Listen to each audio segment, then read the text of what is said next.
कहानी की शुरुआत में हम जैक को देखते हैं, जो सुबह सुबह अपनी दोनों बेटियों एमी और कोनी को स्कूल छोड़ने जा रहा होता है। रास्ते में बहुत भारी ट्रैफिक जाम था। रेडियो पर न्यूज चल रही थी और बच्चियां पीछे की सीट पर बैठकर मजे से गाना गा रही थीं। जैक अपनी फैमिली से बेहद प्यार करता था। वो अपनी पत्नी रिया से हंसी मजाक करता है और बच्चियों से कहता है कि घर लौटकर सब मिलकर पैनकेक्स खाएंगे। तभी रेडियो पर खबर आती है कि दुनिया के दूसरे देशों में एक अजीब किस्म की रेबीज बीमारी फैल रही है। जैक अभी इस खबर को ध्यान से सुन ही रहा था कि अचानक एक तेज रफ्तार पुलिस की गाड़ी उसकी कार के साइड मिरर को तोड़ते हुए आगे निकल जाती है। जैक हैरान होकर नुकसान देखने के लिए कार से बाहर निकलता है, लेकिन तभी एक के बाद एक कई पुलिस की गाड़ियां वहां से तेजी से गुजरने लगती हैं। जैसे ही जैक वापस अपनी कार की तरफ मुड़ता है, पास की एक बिल्डिंग में एक जबरदस्त धमाका होता है। एक पुलिस वाला चिल्लाकर जैक से तुरंत गाड़ी के अंदर बैठने को कहता है, लेकिन तभी अचानक एक बेकाबू ट्रक आकर उस पुलिस वाले को जोरदार टक्कर मार देता है और वो हवा में उड़ जाता है। जैक, जो पहले यूनाइटेड नेशंस का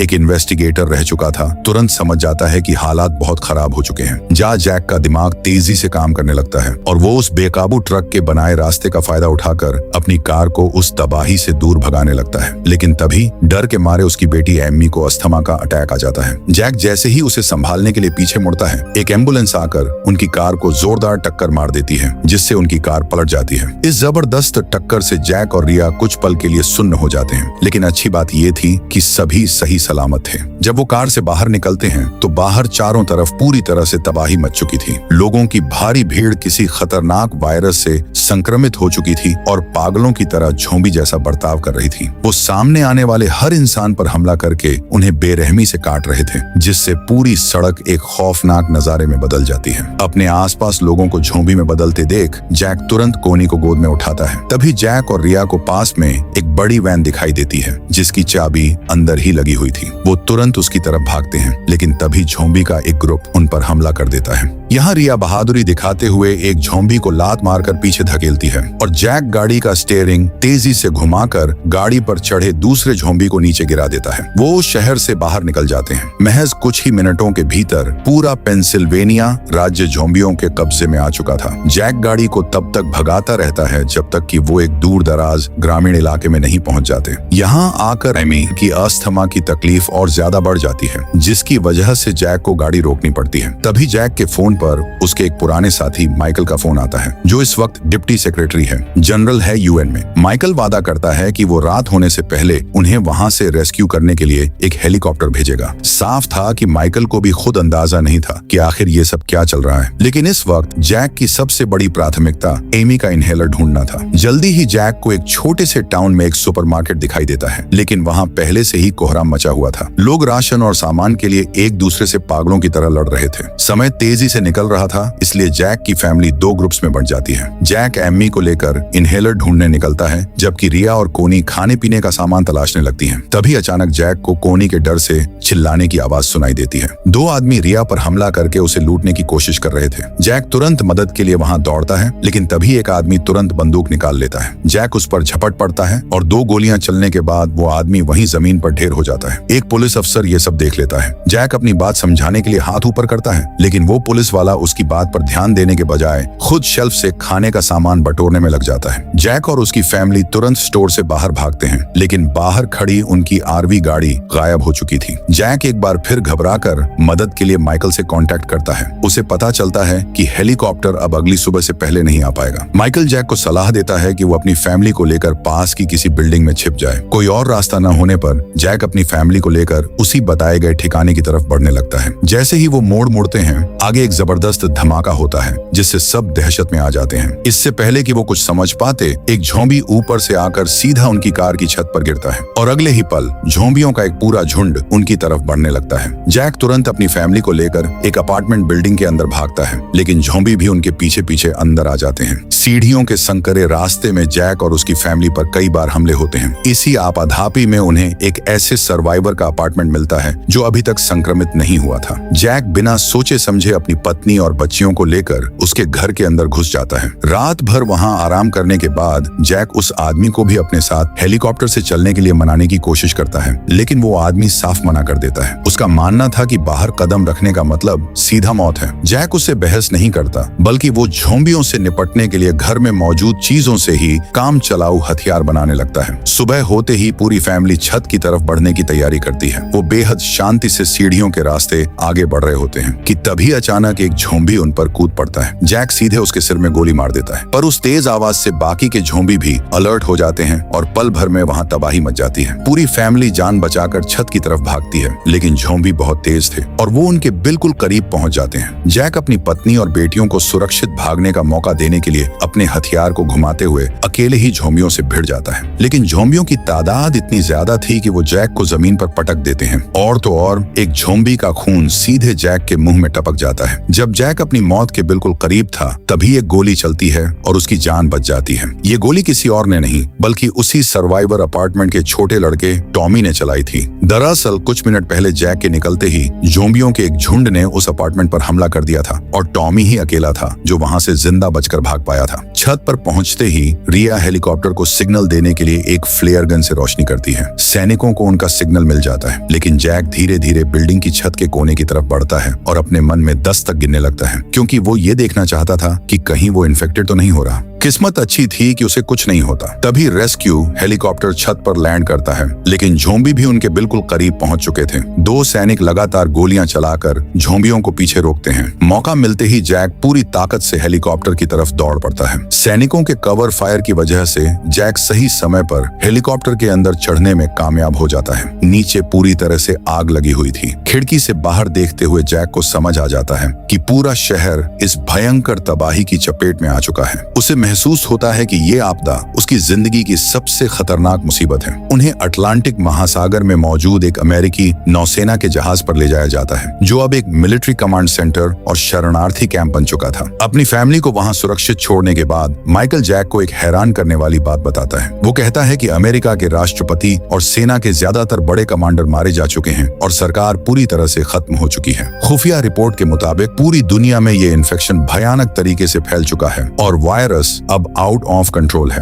अब सिर्फ हवाई सफर ही इकलौता ऐसा रास्ता बचा था जो काम कर रहा था, लेकिन अभी तक कोई भी ये नहीं समझ पाया था कि ये वायरस आखिर आया कहां से। बस एक ही सुराग मिला था और वो था साउथ कोरिया के कैंप हमफ्रीजन से आया एक ईमेल, जिसमें पहली बार ज़ॉम्बी शब्द का इस्तेमाल किया गया था। माइकल जैक से कहता है कि अगर वो इस वायरस की शुरुआत यानी इसके सोर्स तक पहुंचकर उसका एक सैंपल ले आए तो शायद इसकी वैक्सीन बनाई जा सकती है। वो जैक से एक वायरोलॉजिस्ट के साथ वहां जाने को कहता है ताकि इस वायरस की जानकारी जुटाई जा सके, लेकिन जैक साफ मना कर देता है। वो अब अपनी नौकरी से रिटायर हो चुका था और बस अपनी पत्नी और बेटियों के साथ एक शांति की जिंदगी जीना चाहता था। मगर तभी नेवी कमांडर उसे चेतावनी देता है कि अगर उसने मदद नहीं की तो उसकी फैमिली को इस सुरक्षित जहाज से उतार दिया जाएगा और उन्हें बाहर खुद के भरोसे छोड़ दिया जाएगा। अपने परिवार की सुरक्षा और अपनी जिम्मेदारी के खातिर जैक ना चाहते हुए भी इस मिशन के लिए तैयार हो जाता है। रिया उसे हिम्मत देती है और सुरक्षित वापस लौटने का वादा लेती है। वो उसे गले लगाती है और बच्चियां भी अपने पापा से लिपट जाती हैं, जो उनके परिवार के मजबूत रिश्ते को दिखाता है। इसके बाद जैक साउथ कोरिया जाने वाले प्लेन में बैठ जाता है। देर रात उनका प्लेन आखिरकार एक सुनसान मिलिट्री बेस पर लैंड करता है। वहां का सन्नाटा चीख चीख कर कह रहा था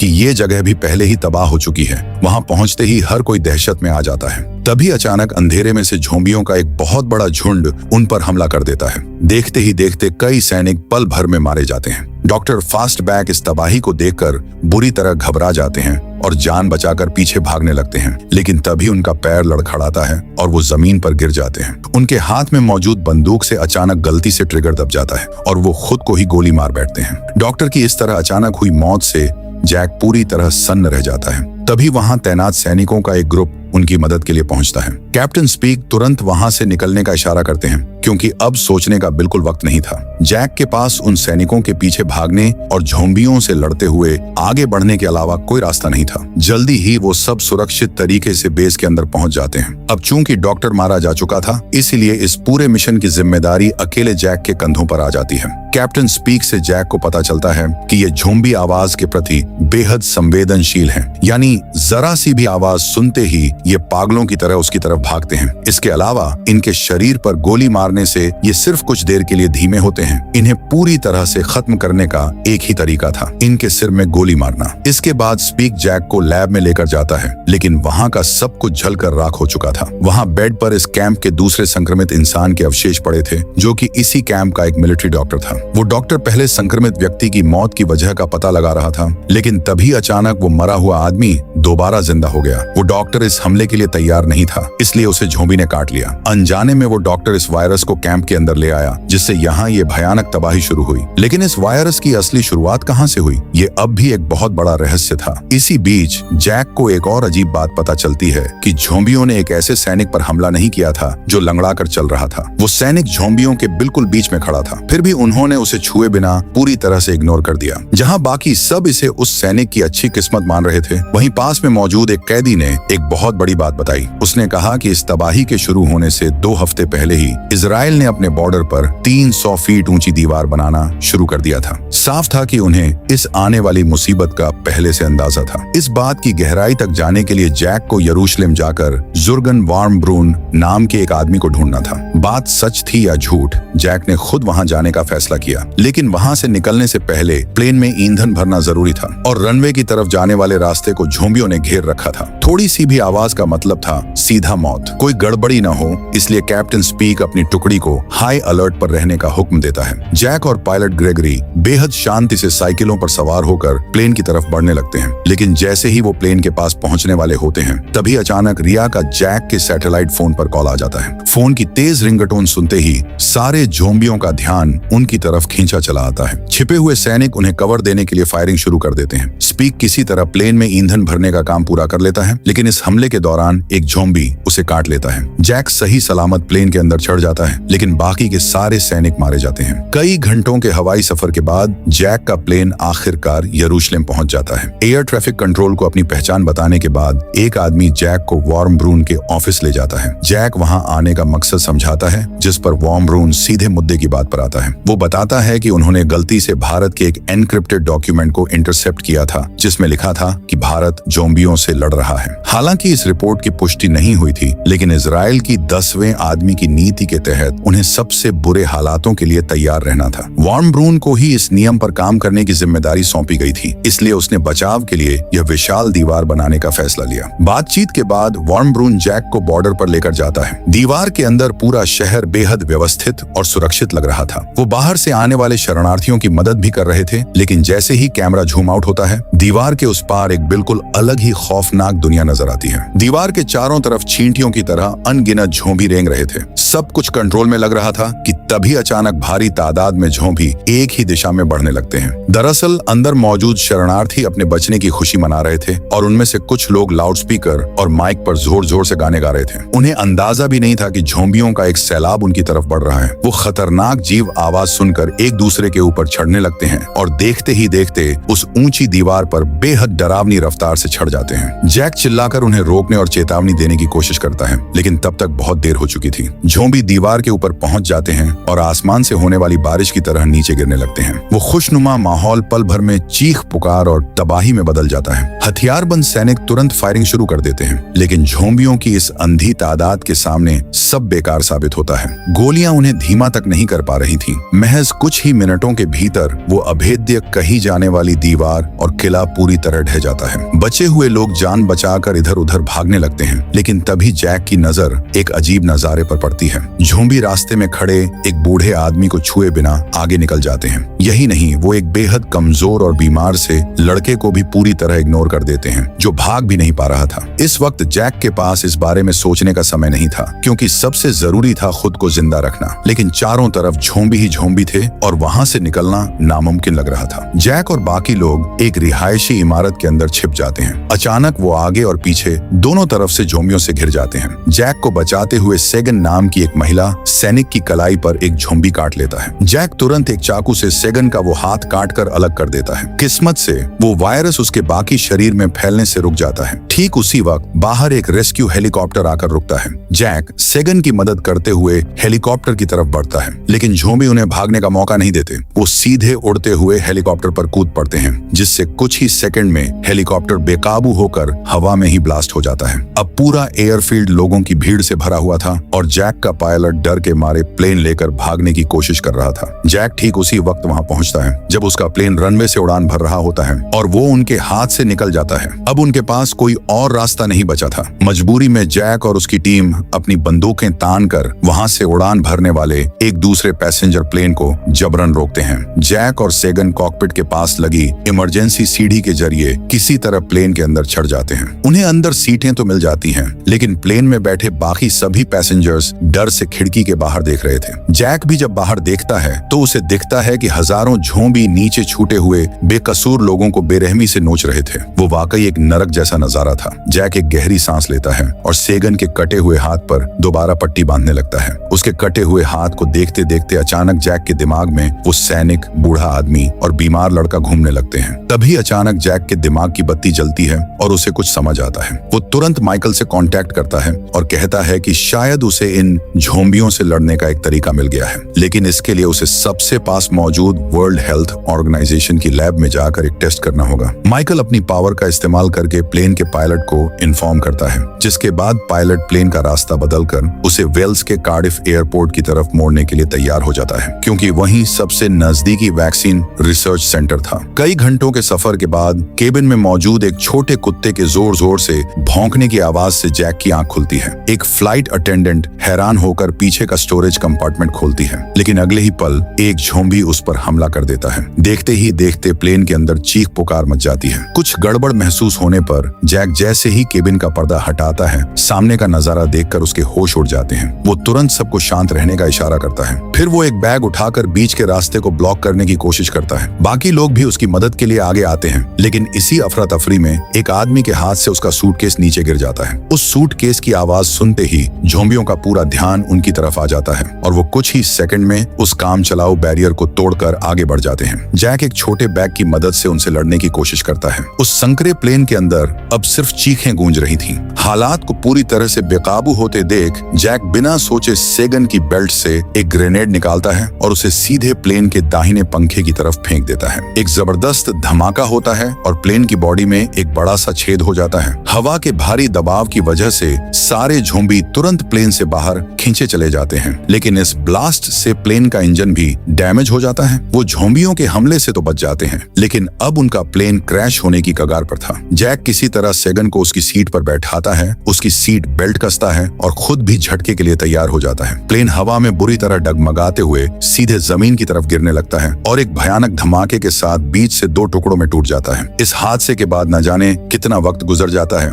जब जैक को अपनी सीट पर होश आता है। उसके चारों तरफ सिर्फ प्लेन का मलबा बिखरा पड़ा था। तभी अचानक उसे अपने पेट में एक असहनीय और जानलेवा दर्द महसूस होता है। वो देखता है कि लोहे की एक नुकीली रॉड उसके पेट के आर पार हो चुकी थी। उसमें इतनी हिम्मत नहीं थी कि वो उसे खुद बाहर खींच सके। तभी उसे अपने पीछे किसी के कदमों की आवाज सुनाई देती है। ये सेगन थी, जो चमत्कारिक रूप से इस भयानक क्रैश में जिंदा बच गई थी। वो दोनों एक दूसरे का सहारा बनते हैं और किसी तरह रिसर्च सेंटर तक पहुंच जाते हैं, लेकिन जैक के जख्म इतने गहरे थे कि सेंटर के दरवाजे पर पहुंचते ही वो बेहोश हो जाता है। जब जैक को दोबारा होश आता है तब तक कई दिन बीत चुके थे। इसी बीच यूएन के उस कमांड शिप पर नेवी कमांडर को पता चलता है कि जैक का प्लेन क्रैश हो चुका है। जैक को मरा हुआ समझकर उसकी पत्नी, बेटियों और टॉमी को जहाज से उतार दिया जाता है और नोवा स्कोटिया के एक शरणार्थी कैंप में भेज दिया जाता है। जब जैक को होश में आने के बाद ये खबर मिलती है तो उसका खून खौल उठता है। वो अपनी जान की परवाह किए बिना इस वायरस का सोर्स ढूंढने निकलता है और बदले में उसकी फैमिली के साथ ऐसा सुलूक किया गया, लेकिन अपने फर्ज के आगे वो इस दर्द को भी पी जाता है। वो WHO के डॉक्टरों को उन अजीबोगरीब चीजों के बारे में बताता है जो उसने अपनी आंखों से देखी थी, कि कैसे झोंबी कुछ खास लोगों को छोड़ रहे थे। जैक का मानना था कि ये झोंबी सिर्फ स्वस्थ लोगों पर ही हमला कर रहे हैं, क्योंकि इस वायरस को जिंदा रहने और फैलने के लिए एक मजबूत शरीर की जरूरत होती है। यही वजह थी कि उन्होंने उस कमजोर और बीमार लड़के और बूढ़े आदमी को अनदेखा कर दिया था। ये देखने में भले ही एक इत्तेफाक लग रहा था, लेकिन असल में यही इस खतरनाक वायरस की सबसे बड़ी कमजोरी थी। अगर कोई इंसान खुद को बीमार दिखा सके तो शायद ये झोंबी उसे छुएंगे भी नहीं। वो किसी ऐसी दवा या वायरस का इस्तेमाल कर सकते थे जो शरीर में बीमारी के लक्षण पैदा कर दे, जिससे वो झोंबियों की नजरों में छिप सके। जैक की बात सुनकर डॉक्टरों के दिमाग की बत्ती जलती है, लेकिन इस माइकल को टेस्ट करने के लिए उन्हें दूसरी बिल्डिंग में मौजूद P4 लैब में जाना था, क्योंकि सिर्फ उसी लैब में जिंदा और खतरनाक बीमारियों के सैंपल्स रखे हुए थे। अब समस्या ये थी कि वो लैब पहले से ही झोंबियों से खचाखच खच भरी पड़ी थी। वहाँ जरा सी भी आवाज करने का मतलब था सीधा अपनी मौत को दावत देना। लेकिन अगर उन्हें वो सैंपल्स चाहिए थे तो उनके पास इसके अलावा कोई रास्ता भी नहीं था। जरूरी सुरक्षा किट पहनने के बाद जैक, सेगन और एक डॉक्टर उस लैब की तरफ जाने वाली एक टनल के अंदर कदम रखते हैं। वो हाथों में हथियार थामे बेहद धीरे धीरे हर एक आहट पर नजर रखते हुए आगे बढ़ते हैं। जमीन पर बिखरा हुआ मलबा साफ गवाही दे रहा था कि यहाँ पहले कितनी भयानक जंग हो चुकी है। जैसे जैसे वो स्टोरेज रूम के करीब पहुंचते हैं उन्हें वहाँ और भी ज्यादा झोंबी दिखाई देने लगते हैं। किसी में भी सांस लेने तक की हिम्मत नहीं थी। लेकिन तभी अचानक उस डॉक्टर का पैर एक अलमारी से टकरा जाता है। उस आवाज से एक झोंबी तुरंत जाग जाता है। सेगन तुरंत उसके सिर में गोली मार देती है। लेकिन उस तेज आवाज से वहाँ का माहौल पूरी तरह चकनाचूर हो जाता है और चारों तरफ से झोंबियों का झुंड उन पर टूट पड़ता है। वो तीनों तुरंत पीछे मुड़कर कॉरिडोर की तरफ भागते हैं और झोंबी पागलों की तरह उनके पीछे लग जाते हैं। सेगन और डॉक्टर को सुरक्षित निकालने और समय बटोरने के लिए जैक अकेले ही झोंबियों का ध्यान भटकाने का फैसला करता है। वो उन दोनों को लैब की तरफ भागने के लिए कहता है और खुद सीढ़ियों की रेलिंग पर लोहे की रॉड को जोर जोर से पीटने लगता है ताकि सारे झोंबी उसकी तरफ आ जाएं। इस अफरा तफरी में जैक दौड़कर एक लैब रूम के अंदर घुस जाता है और दरवाजे के लॉक का इस्तेमाल करके पीछे आ रहे कुछ शिकारियों को बाहर ही रोक देता है। दूसरी तरफ सेगन और वो डॉक्टर भी सुरक्षित नहीं थे। उन पर भी लगातार हमले हो रहे थे। झोंबी बिना रुके हर तरफ से अंदर घुसे चले आ रहे थे और हर बीतते सेकंड के साथ हालात बद से बदतर होते जा रहे थे। उनके पास पीछे हटने के अलावा कोई रास्ता नहीं बचा था। झोंबी उनका पीछा करते हुए सीधे सेफ जोन तक आ जाते हैं। आखिरी सेकंड में वो दोनों दौड़कर दरवाजे के अंदर घुसते हैं और बाकी के डॉक्टर तुरंत दरवाजा बंद कर देते हैं जिससे झोंबी बाहर ही रह जाते हैं। दूसरी तरफ जैक आखिरकार P4 लैब में पहुंच जाता है। वो बड़ी सावधानी से चारों तरफ देखता है। चूंकि ज्यादातर झोंबी आवाज सुनकर दूसरी तरफ जा चुके थे इसलिए उसे पैथोजन स्टोरेज रूम ढूंढने में ज्यादा मुश्किल नहीं होती। लेकिन वहां रखी अनगिनत शीशियों और कंटेनर्स को देखकर जैक सोच में पड़ जाता है। उसे भी अंदाजा नहीं था कि इनमें से कौन सी बीमारी का सैंपल उसकी मदद करेगा। समय तेजी से खत्म हो रहा था इसलिए वो बिना देर किए एक बॉक्स उठाता है और जितने हो सके उतने सैंपल्स उसमें पैक कर लेता है। पर जैसे ही वो बाहर निकलने वाला होता है एक ज़ॉम्बी ठीक एग्जिट गेट पर आकर खड़ा हो जाता है और जैक को घूरने लगता है। अब जैक का बाहर निकलना नामुमकिन था और समय की सुइयां लगातार भाग रही थी। वो अपने हाथों में मौजूद उस बॉक्स को देखता है और तभी उसके दिमाग में एक बेहद पागलपन भरा आइडिया आता है। वो एक सीरिंज उठाता है। उन बिना लेबल वाले जानलेवा पैथोजेंस को देखकर जैक एक पल के लिए हिचकिचाता है। फिर वो सामने लगे सिक्योरिटी कैमरे की तरफ अपना एक आखिरी मैसेज लिखकर दिखाता है। वो अपनी जिंदगी का सबसे बड़ा दांव खेलता है और बिना सोचे समझे एक अनजान वायरस का इंजेक्शन खुद को लगा लेता है। कुछ मिनट गुजरते हैं। जैक बॉक्स थामता है और कांच के दरवाजे को खोलने का बटन दबा देता है और तभी एक बहुत बड़ा चमत्कार होता है। वो खतरनाक ज़ॉम्बी जैक को छुए बिना उसे पूरी तरह इग्नोर करते हुए उसके पास से गुजर जाता है। स्क्रीन पर ये सब देख रहे बाकी सभी लोग पूरी तरह दंग रह जाते हैं और उनकी आंखों से खुशी के आंसू छलक पड़ते हैं। जैक की माइकल पूरी तरह से काम कर चुकी थी। कॉरिडोर में चलते हुए जैक बड़े आराम से एक ड्रिंक की कैन खोलता है, उसे घटाघट पी जाता है और जानबूझकर जोर जोर से आवाजें करने लगता है। आवाज सुनकर कई ज़ॉम्बी वहां दौड़ते हुए आते हैं लेकिन कोई भी उस पर हमला नहीं करता क्योंकि वो अब उनकी नजरों में एक बीमार और बेकार होस्ट था। आखिरी में जैक की इस कामयाबी की बदौलत उसे सुरक्षित तरीके से नोवा स्कोटिया के शरणार्थी कैंप में उसके परिवार से मिला दिया जाता है। जैक की इस महान खोज की वजह से